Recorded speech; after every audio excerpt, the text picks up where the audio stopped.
अस्सलाम वालेकुम व्यूअर्स, कैसे हैं आप? उम्मीद करती हूँ खैरियत से होंगे। ENG 201 के लेक्चर सीरीज़ का आज 42वां लेक्चर है, planning interviews and conducting meetings. हमने पिछले लेक्चर में इंटरव्यू का टॉपिक शुरू किया था, यानी थोड़ा-सा हमने इंटरव्यू के बारे में पढ़ा और हमने इंटरव्यू के कुछ एग्ज़ाम के नाम देखे कि किस-किस किस्म के इंटरव्यूज़ होते हैं। लेकिन आज हम देखेंगे कि इंटरव्यू को प्लान कैसे किया जाता है, किस तरह मीटिंग्स जो है वो कंडक्ट की जाती हैं। ठीक है? तो सबसे पहले है प्लानिंग इंटरव्यू। यानी कहते हैं कि प्लानिंग इंटरव्यू बिल्कुल इसी तरह ही है कि जिस तरह किसी भी किस्म के हम कम्युनिकेशन को प्लान करते हैं, यानी कि शुरू करने से पहले आपके पास एक पर्पज़ होना चाहिए। आप एनालाइज़ कर लें अगले वाले बंदे को कि आप किससे बात करने जा रहे हो, उसका लेवल क्या है, ठीक है? उसके अलावा फार्मूलेट कर लोगे अपने मेन आइडिया को। Then you decide on the length, style, organisation of the interview, यानी आपको पता हो कि कितना लंबा होगा, क्या तरीका होगा, ऑर्गेनाइज किस तरह करना है, ठीक है? As an interview you gain some control over the conversation, यानी क्योंकि आप इंटरव्यू ले रहे हैं, ठीक है, तो आपका एक कंट्रोल होना चाहिए कन्वर्सेशन के ऊपर, यानी पता होना चाहिए कि इंटरव्यू आप ले रहे हैं, ठीक है? इंटरव्यू से जो आप क्वेश्चन करेंगे, ठीक है, देन प्लान करेंगे आंसर्स को so that the points you want to make will be covered, यानी आपने ऐसे पॉइंट्स बनाने के जो उसके क्वेश्चंस को क्लियर कर सकें। उसके अलावा आपने कुछ इंट्रोड्यूस करवाने हैं क्वेश्चंस और अपनी तरफ से भी टॉपिक, और उसके अलावा आपने कुछ कमेंट्स देने हैं, कुछ नॉन वर्बल क्यूज़ भी होते हैं, जैसे बता आपने अपने एक्सप्रेशंस भी देने हैं। तो ये सारी चीज़ें जो है वो इफ़ेक्ट करेगी आपके रिलेशनशिप पे और आपके इंटरव्यूअर के रिलेशनशिप पे। कहते हैं कि जब आप इंटरव्यू प्लान कर रहे हो तो खुद से कुछ क्वेश्चंस कर लो। What are your respective roles, आपने कौन सा रोल प्ले करना है। What does the person expect from you, सामने वाला पर्सन आपसे क्या एक्सपेक्ट करता है, ठीक है? Is it to your advantage to confirm those expectations, क्या आप जो उनकी एक्सपेक्टेशन जो आपसे हैं उनको कंफर्म करने में फ़ायदा है या नहीं है, यानी वो आपको अगर ब्रिलियंट स्टूडेंट या एक ब्रिलियंट एम्प्लॉय समझते हैं तो क्या इस ये ऐसा आप साबित करेंगे तो आपके लिए अच्छा होगा या नहीं होगा, ठीक है? तो will you more likely to accomplish your objective by being friendly और open by conveying an impression of professional detachment, यानी कि आप जो ऑब्जेक्टिव अपना हासिल करना चाहते हैं वो फ्रेंडली बात करने से हो जाएगा या आपको प्रोफेशनल तरीका से इंप्रेशन अपना डालना होगा, यानी आपको पहले से डिसाइड करके जाना पड़ेगा, ठीक है? और अगर आप इंटरव्यूअर हैं तो आपकी रिस्पॉन्सिबिलिटी है कि आपने सेशंस को किस तरह से प्लान करना है, ठीक है? सेशन किस तरीके से जाएंगे, क्या तरतीब होगी सेशंस की, ठीक है? On the simplest level your job is schedule the interview and see that it is held in a comfortable और कन्वीनियंट लोकेशन। सबसे पहले आपने यही देखना है कि आपने जो स्केड्यूल बनाया है इंटरव्यू का तो वो ऐसी जगह पे होना चाहिए कि वो कंफर्टेबल हो और जो लोकेशन है वो कन्वीनियंट होनी चाहिए, यानी कि ऐसी जगह ना हो जो दोनों को जो है डिस्ट्रैक्ट कर रही हो, ठीक है? जो गुड इंटरव्यूज होते हैं are collected information, listening and probing, so should develop and set of interview questions and decide on their sequence, यानी आप जो अच्छा इंटरव्यूअर होता है वो कलेक्ट करता है इन्फॉर्मेशन को, लिसन करता है सामने वाले को, ठीक है? तो आप एक ऐसा सेट करें इंटरव्यू, उसके ऐसे क्वेश्चंस बनाएं कि आप जो पता हो कि आपको उससे सामने वाले के बारे में हर चीज़ पता चल जाएगी। अब हमने यहाँ पे क्वेश्चंस की बात की, तो आप जो क्वेश्चंस करते हो वो किस वजह से होते हैं, ठीक है? 3 वजह से होते हैं। एक तो आप इन्फॉर्मेशन हासिल करना चाहते हो, दूसरा आप इंटरव्यू को मोटिवेट करना चाहते हो, ठीक है? उसे ऑनेस्टली और अप्रोप्रिएटली जब आप उसको आंसर करोगे तो, ठीक है? और उसके बाद है कि रिलेशनशिप, आपको सामने वाले के साथ अच्छा वर्किंग रिलेशनशिप बनाना होता है, इसके लिए आप क्वेश्चन किए जाते हैं। क्वेश्चन 4 किस्म के होते हैं। एक होते हैं ओपन एंडेड क्वेश्चन, यानी आपने क्वेश्चन किया है और उसका एंड आपने छोड़ दिया, यानी सामने वाला उस बात को एक्सप्लेन करेगा, यानी आप सामने वाले से ओपिनियन मांग रहे हो। अब ऐसा क्वेश्चन जो होता है सामने वाले को आपने जो है वो मुकम ऐसा भी हो सकता है कि ज़्यादा अगर आपने ओपन एंडेड क्वेश्चंस रखे होंगे तो हो सकता है कि आप जो अपना कंट्रोल इंटरव्यू से वो खो दें। आपने क्वेश्चन ही ऐसा कर दिया कि सामने वाला डिटेल लेके बैठ गया, आपने क्वेश्चन तो कर दिया, अब आप ये भी देखोगे कि जो ये ऐसा ना हो कि आपका इंटरव्यू जो है वो ट्रैक से उतर जाए, यानी आपके पास टाइम थोड़ा हो तो आपका टाइम वेस्ट भी हो सकता है, ठीक है?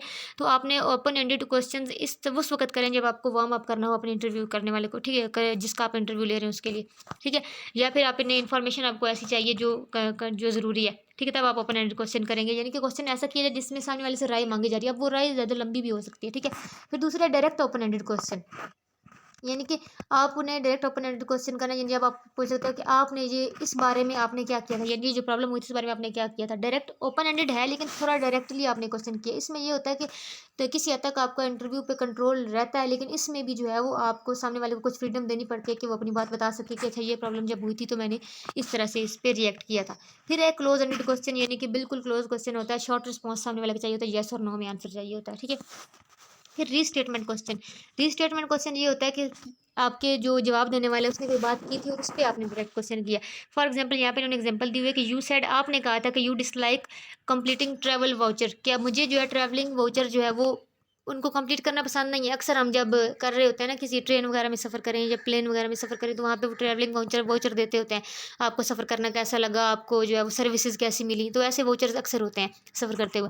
तो कहते हैं कि आपने ये कहा है कि आपको ट्रैवलिंग वाउचर जो है वो कंप्लीट करना पसंद नहीं है। क्या ये दुरुस्त है? यानी कि उसी की बात को रीस्टेट करके आप क्वेश्चन कर रहे हो। तो ये ऐसे क्वेश्चंस जो होते हैं जिसमें रीस्टेट किया जाता है, चाहे इस क्वेश्चन करने वाला रीस्टेट करे या आपको रीस्टेट करना पड़े अपनी बात को, तो वो रीस्टेटमेंट क्वेश्चंस होते हैं।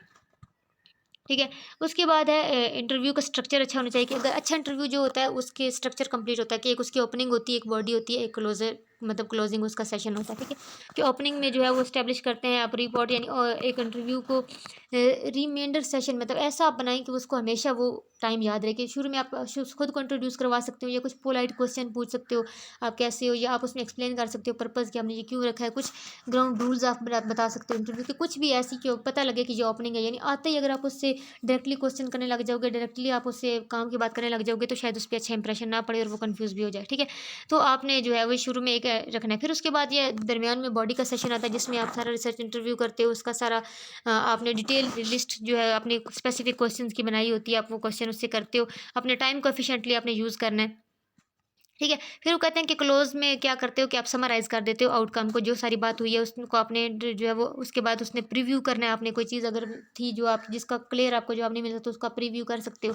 ठीक है, उसके बाद वो कहते हैं कि इंटरव्यू के की पॉइंट्स को जो है वो रीस्टेट कर लिया जाए। सामने वाले को जो है वो अलाउ करो कि अगर कुछ मिसअंडरस्टैंडिंग है या कोई और आइडिया वो देना चाहता है तो वो दे ले। ठीक है, एंड पे यानी सामने वाले को थोड़ा टाइम दे के वो कुछ और करना चाह रहा हो। ठीक है, इस टाइम पे आके थोड़ा स्माइल करो, use an open palm of gesture. ठीक है, कि well I guess the take care of my all questions, के मतलब आपने मतलब मेरे सारे क्वेश्चन का अच्छा जवाब दीजिए। कुछ भी आप ऐसा कह सकते हैं कि सामने वाला जो है वो अच्छा फील करे। ठीक है, thank you so much for giving me time, या कुछ भी ऐसा आप बोलेंगे। इस तरीके से आप जो है वो ख़त्म करेंगे अपने इंटरव्यू को। आखिर में जो है वो then to might raise shake hands. ठीक है, अप्रोच द डोर दवर उसको दरवाजे तक छोड़ाएं, कुछ भी ऐसा कि जो फ्रेंडली कमेंट आप कर दें। तो ये एक एंडिंग जो है वो हैप्पीली एंडिंग होनी चाहिए आपकी।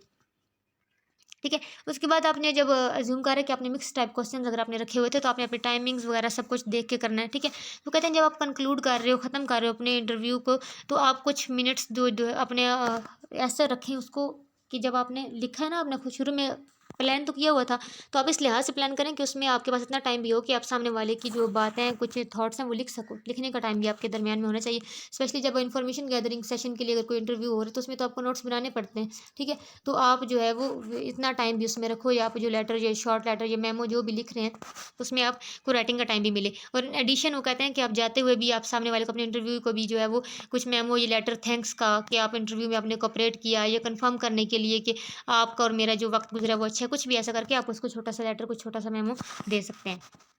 फिर वो कहते हैं कि ये तो इंटरव्यू था ना कि 1 टू 1 पर्सन होता है, एक इंटरव्यू लेने वाला होता है, एक इंटरव्यू देने वाला होता है। अब वो कहते हैं स्मॉल ग्रुप्स में जब मीटिंग होती है या पार्टिसिपेशन होती है तो वो किस तरह होती है। वो कहते हैं कि वर्किंग एरिया में तो ये काम होता है कि आपको 2 या 2 से ज़्यादा लोगों के साथ इंटरव्यू करना है। ये भी एक इंटरव्यू ही होता है लेकिन मीटिंग टाइप इसे कह सकते हैं आप।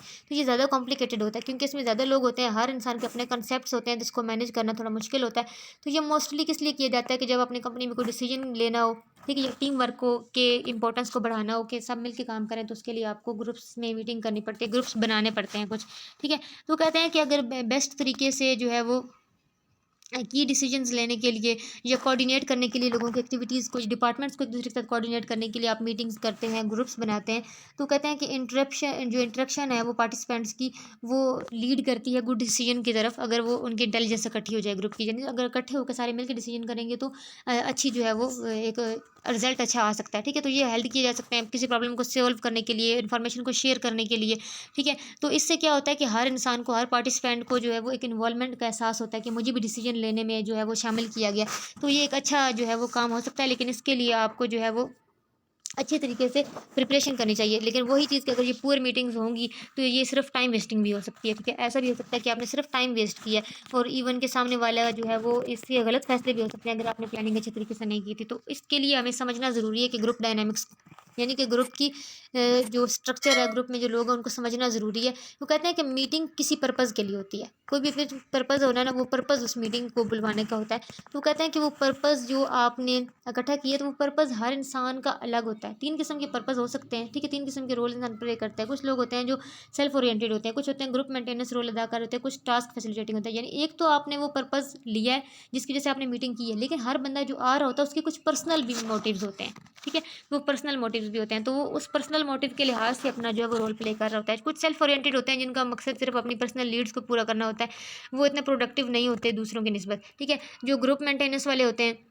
वो अपने जो है मेंबर्स होते हैं उनकी हेल्प करते हैं कि सब मिल के काम करेंगे, ठीक है। तीसरे होते हैं जो टास्क फैसिलिटेटिंग होते हैं, यानी उनको अपनी या दूसरों की मदद करने से नहीं, उन्हें बल्कि उस प्रॉब्लम पे फोकस होता है, उस प्रॉब्लम को कैसे हल किया जाए, ठीक है। तो 3 किस्म के रोल्स होते हैं। अब सेल्फ ओरिएंटेड क्या होते हैं, कंट्रोलिंग की कोशिश करेंगे, मुझे सिक्योरिटी मिले, मुझे अथॉरिटी मिले, इस चीज़ को कोशिश करेंगे, ठीक है। उसके बाद वो टेंशन सीकिंग होते हैं कि दूसरों की टेंशन मेरी तरफ आए, अटेंशन सीकर्स होंगे। तीसरे होते हैं डाइवर्टिंग, ठीक है, कि वो फोकस जो ग्रुप डिस्कशन का टॉपिक पे है उसको डाइवर्ट करने की कोशिश करते हैं, यानी कि अपनी ज़ात की तरफ लाने की कोशिश करेंगे, ठीक है। जो ग्रुप मेंटेनेंस के रोल होते हैं, जैसे इनकरेज करना, इसमें इनकरेज कर रहे होंगे आप वो मेंबर्स को अपने वर्बल नॉन वर्बल सपोर्ट दोनों तरीके से, यानी कभी मुंह से तारीफ करके, कभी स्माइल करके, किसी तरीके से भी वो इनकरेज कर रहे होते हैं ग्रुप को मेंटेन रखने के लिए, ठीक है। हार्मोनाइजिंग कि वो रिकाउंसलिंग कर रहे हैं डिफरेंट ग्रुप मेंबर्स की, तो इसमें क्या है कि वो उनकी हार्मोनाइजिंग कर रहे हैं। तीसरी चीज़ है कंप्रोमाइज़ करना, यानी कभी उनका अपना पर्सनल इंटरेस्ट, पर्सनल डिसीजन और होता है, लेकिन फिर भी वो सामने वाले की म्यूचुअल डिसीजन को एक्सेप्ट करते हैं, क्योंकि वो ग्रुप को मेंटेन रखना चाहते होते हैं। टास्क फैसिलिटेटिंग रोल्स कौन से होते हैं, इनिशिएटिंग, यानी जो है वो ग्रुप को स्टार्ट करते हैं, एक लाइन ऑफ इंक्वायरी से स्टार्ट करते हैं, ठीक है। इन्फॉर्मेशन गिविंग, इन्फॉर्मेशन सीकिंग, क्योंकि जो टास्क फैसिलिटेटिंग रोल होता है, जो एक इंसान टास्क फैसिलिटेटेड होता है, उसका यही होता है कि मैं वही इन्फॉर्मेशन दूँ या मुझे वही इन्फॉर्मेशन दी जाए जिससे ये प्रॉब्लम हल हो सके। तीसरी चीज़ है कोऑर्डिनेटिंग, यानी showing relationship among ideas, clarifying issues, summarising what the group has done, यानी इसका यही होता है कि वो कोऑर्डिनेट करने की कोशिश करता है कि ये हमारी प्रॉब्लम है, ये इसके इशूज़ हैं, इस तरह हम ये जो अगर ग्रुप काम करे तो ये प्रॉब्लम हल हो सकती है। फिर वो प्रोसीजर सेट करता है, डिसीजन मेक करता है कि किस तरह जो है वो हम अपने गोल को अचीव कर सकते हैं। फिर उसके बाद कहते हैं ग्रुप नॉर्म्स। ग्रुप नॉर्म्स वो अनरिटन रूल्स होते हैं जो एक ग्रुप में होना ज़रूरी है। जैसे हम घर में अगर कोई बात कर रहे होते हैं ना, देखिए अगर लड़के सिर्फ बैठे होंगे तो उनका बात करने का अलग तरीका होगा, ठीक है। अगर वहीं पे अगर आप सोचें कि लड़कियां साथ बैठी हो तो खुद ब खुद कहा नहीं जाता, लेकिन ये हमारी ग्रुप नॉर्म्स होती हैं कि अब हमें पता है कि हमें थोड़ी तहजीब में रह के बात करनी है, ठीक है, क्योंकि साथ लड़कियां भी बैठी हुई हैं, तो डिपेंड करता है। इसी तरह अगर हम वैसे सारे बच्चे सिर्फ बैठे हों तो हमारे बात करने का, एक दूसरे को बुलाने का अंदाज़ अलग होगा, लेकिन वही साथ बड़े बैठे हों तो खुद ब खुद चेंज हो जाता है। यानी कि हर ग्रुप की, हर गैदरिंग की कुछ नॉर्म्स होती हैं, कुछ अनरिटन रूल्स होते हैं। तो इसी तरीके से यहाँ भी जो आप बिजनेस लेवल पे भी होते हैं तो कुछ अनरिटन रूल्स होते हैं, कुछ ऐसी चीज़ें होती हैं कि सामने वाला आपसे एक्सपेक्ट कर रहा होता है कि एज अ ग्रुप मेंबर आप ये करें, ठीक है। फॉर एग्जांपल आपके ग्रुप में अनस्पोकन ये एग्रीमेंट है कि 10 मिनट तक लेट होना तो चलो ठीक है, बर्दाश्त किया जाएगा, लेकिन 15 मिनट लेट किसी ने नहीं होना। अब ये बोला नहीं गया, लेकिन हर बंदे को पता है कि यार मैं इससे ज़्यादा लेट नहीं हो सकता। तो ये कुछ ग्रुप नॉर्म्स होती हैं जिसमें आपने सब ने ख्याल रखना होता है। जो ग्रुप नॉर्म्स का जितना ख्याल रखा जाता है वो ग्रुप इतना स्ट्रांग होता है, और उसकी जो है वो एक दूसरे को ओपिनियन को जो है वो इंपॉर्टेंस दी जाती है, ग्रुप थिंकिंग जो है वो बढ़ती है, लॉयल्टी होती है हर इंसान में, ठीक है। तो ये ग्रुप नॉर्म्स होती हैं जिनका ख्याल रखना चाहिए। फिर कहते हैं group decision making. Group decision making जो है वो यानी कि सबको इन्वॉल्व करने के लिए तो 4 फेजेस से गुजरता है एक ग्रुप, कि कोई भी डिसीजन करने से पहले। एक होता है ओरिएंटेशन फेज, दूसरा होता है कॉन्फ्लिक्ट फेज, तीसरा होता है इमरजेंस फेज, और चौथा होता है रीइंफोर्समेंट फेज। ओरिएंटेशन फेज में क्या होता है, ग्रुप मेंबर्स मिलते हैं, सोशलाइज करते हैं, एक दूसरे से बात करते हैं, उनके रोल्स एस्टेब्लिश होते हैं, यानी कि पता चलता है कि इस बंदे ने इन्फॉर्मेशन इकट्ठी करके लानी है, ठीक है, इस बंदे के पास इन्फॉर्मेशन इकट्ठी होती है, ये इन्फॉर्मेशन देता है। अच्छा, डिसीजन मेकिंग में ये जो है वो ऑर्गेनाइजेशन के अंदर के लोगों के को ऑब्जर्व करता है, ये बाहर की इन्फॉर्मेशन को ऑब्जर्व करता है, यानी खुद ब खुद रोल सेट हो जाते हैं, ये लीड करेगा, ये काम करेगा, ये काम करेगा, तो रोल सेट हो जाते हैं, ठीक है। और लोग एग्री हो जाते हैं अपनी उस रीज़न से कि इस वजह से ये मीटिंग हो रही है। फिर कन्फ्लिक्ट फेज आता है जिस पे डिस्कशन होती है कि ये पोजीशन फलां को क्यों मिली, ठीक है। किसी को नहीं है, कोई एग्री नहीं होता कि यार ये हमारा लीडर क्यों है, या ये इन्फॉर्मेशन क्यों इकट्ठी करके ला रहा है, या इसकी राय क्यों ली जा रही है, ठीक है। तो ये नेचुरल चीज़ है एक, कि कन्फ्लिक्ट का टाइम ज़रूर आता है। फिर आहिस्ता आहिस्ता जो है वो जब टाइम आता है कि जब ग्रुप मेंबर सेलेक्ट कर दिए जाते हैं, जब आपने वैरायटी से ग्रुप सेलेक्ट किया और एक्सपर्टीज़ के लिहाज से अगर एक जो लीडर ने सेट किए हुए हैं, तो ये डिसएग्रीमेंट जो नेचुरल चीज़ है, ये फेज़ आता है। लेकिन at the end of this phase क्या होता है कि ग्रुप मेंबर जो सेटल होना शुरू हो जाते हैं, एक सिंगल सोल्यूशन पे आ जाते हैं, ठीक है, मान लेते हैं, हालात से कंप्रोमाइज़ कर लेते हैं। उन्हें पता होता है कि ठीक है अब इसी तरीके से हमें प्रॉब्लम पे फोकस करना है। कुछ लोग कंप्रोमाइज़ कर जाते हैं, कुछ लोग जो है वो जी हालात को चेंज भी कर लेते हैं, डिपेंड करता है। लेकिन वो जो रोल है कॉन्फ्लिक्ट का वो ख़त्म हो जाता है और अब जो है सबका फोकस क्या हो जाता है इमरजेंसी पे, यानी कि सोल्यूशन पे आ जाता है कि हमें एक बेटर सोल्यूशन ढूँढना है। और फाइनली फिर रीइंफोर्समेंट होती है, यानी उस वक़्त की वो सोल्यूशन जो समराइज़ किया गया, वो सोल्यूशन जो सब ने मिल के लिया है, उस पे सब एग्री हो जाते हैं और फिर जो है वो मेंबर्स को असाइनमेंट दी जाती है कि किस तरीके से जो ग्रुप डिसीजन लिया गया है इसको कैरी आउट किस तरीके से करना है। तो 4 तरीकों में जाके ये जो है डिसीजन लिया जाता है, 4 फेजेज़ से गुजरता है एक ग्रुप डिसीजन। कहते हैं कि अरेंजिंग ऑफ मीटिंग्स। अब जो मीटिंग्स अरेंज की जाती हैं जिसमें लोगों ने इंटरेक्ट करना है, एक ग्रुप लीडर होता है, उसे कुछ स्टेप्स लेने पड़ते हैं ताकि वो मीटिंग को प्रोडक्टिव बना सके। तो एक मीटिंग को प्रोडक्टिव बनाने के लिए उसकी प्लानिंग, उसका पर्पज़, उसकी पार्टिसिपेंट्स, उसका एजेंडा, उसकी लोकेशन सबको देखना बहुत ज़रूरी है ताकि उस मीटिंग को प्रोडक्टिव बनाए, जैसे कि टाइम वेस्टिंग ना हो। तो उसके लिए क्या चीज़ें ज़रूरी हैं कि आप पर्पज़ को डिटरमाइन करें, पार्टिसिपेंट्स की सिलेक्शन में बहुत ज़्यादा गौर करें, एजेंडा सेटिंग आपने जो एजेंडा सेट किया उसमें अच्छे से करें और उसके बाद आपने लोकेशन बहुत इंपॉर्टेंट होती है कि आपने लोकेशन क्या रखी है। तो कहते हैं कि प्रोडक्टिव मीटिंग में कंट्रीब्यूशन क्या होती है। वो कहते हैं कि एक मीटिंग को प्रोडक्टिव बनाने के लिए, चाहे वो मीटिंग इलेक्ट्रॉनिकली हो रही है यानी कि ऑनलाइन हो रही है, आपने फ़ोन्स वगैरह से या स्काइप पे हो रही है या फिर आपने बैठ के कर रहे हैं, डिपेंड करती है कि किस तरह एक लीडर इफेक्टिव है। जितना लीडर इफेक्टिव होगा वो मीटिंग इतनी ही जो है वो इफेक्टिव होगी, इतनी ही वो जो है प्रोडक्टिव होगी। एक लीडर जो है वो उस पे डिपेंड करता है कि वो उसने किस तरह से जो है वो सिलेक्ट किए थे मेंबर्स, उसने केयरफुली सेलेक्ट किए हैं कि नहीं, ठीक है। जिस तरीके से वो करेगा, उसकी लिसनिंग स्किल्स जो हैं वो बहुत ज़्यादा इंपॉर्टेंट होती है, वही जो है वो एक गुड मीटिंग को फैसिलिटेट करती हैं। कहते हैं एज अ मीटिंग लीडर जो है वो आपको एक बाल रोलिंग का किरदार अदा करना पड़ता है, ठीक है। यानी सबको आपने, यानी ऐसा नहीं कि एक दो बंदे की बात पे आप गौर कर रहे हो और दूसरों का नहीं। और बाल रोलिंग के यानी सबको बोलने का मौका दिया जाए, लेकिन सबको बोलने का मौका देने को ये नहीं कि आप बिल्कुल इतना पैसिव हो जाओ कि आपको कंट्रोल ही आप लूज़ कर दो ग्रुप के ऊपर से, यानी आपका लूज़ नहीं करना आपने कंट्रोल। सबकी बात सुनो, ठीक है, लेकिन सबको प्रेजेंट करने का, अपनी बात करने का मौका दिया जाए, लेकिन आपने अपने एजेंडे को कंप्लीट करना है। यानी किसी को बात करने का इतना भी मौका ना दे दो कि वो अपनी ही छिड़ जाए और बाकी सबको बात ना, और जो एजेंडा आपने सेट करके लाए थे, जो आप पर्पस सेट करके लाए थे मीटिंग का, वो पीछे कहीं रह जाए, ठीक है। तो आपने जो है वो उनको टाइम भी देना है बात करने का, लेकिन इतना देना है कि वो बात कंप्लीट हो सके। फिर वो कहते हैं कि लीडरशिप में दूसरी चीज़ ये है कि आपने जो है वो सबसे जो है वो ड्यूरिंग द मीटिंग आप पे किसी एक को बोलेंगे कि आप नोट्स लेते रहें, ठीक है, आप लिखते रहें। एज ए लीडर आप सबको नोट भी करेंगे, आप जो एजेंडा सेट करके लाए हैं उसके हिसाब से आपने जो है वो सबसे बात करनी है, लेकिन रिजिड नहीं हो जाना कि किसी को बात ही ना करनी चाहिए। इतना टाइम दें डिस्कशन का कि सामने वाला अपनी बात कह सके। अगर आप फ़ौरन क्विकली लिमिटेड सामने वाले से बात करेंगे तो आप जो कंक्लूजन, जो नतीजा हासिल करना चाहते हैं, वो नहीं कर पाएंगे। उसके अलावा जैसे जैसे मीटिंग आगे बढ़ती जाती है, आप देखते हो कि कुछ जो पार्टिसिपेंट्स होते हैं वो बहुत खामोश होते हैं, कुछ होते हैं बहुत बात कर रहे होते हैं, ठीक है। तो जो शाय टाइप होते हैं, आप एक इफेक्टिव लीडर के तौर पे आपको उनको बुलवाना है। फॉर एग्जांपल आप कह सकते हो कि इरफान, आपने तो इस फील्ड में बहुत काम किया, तो आप क्या कहना चाहेंगे इस बारे में, यानी इस तरीके से इनडायरेक्टली बात करके आप उसको बुलवाएंगे।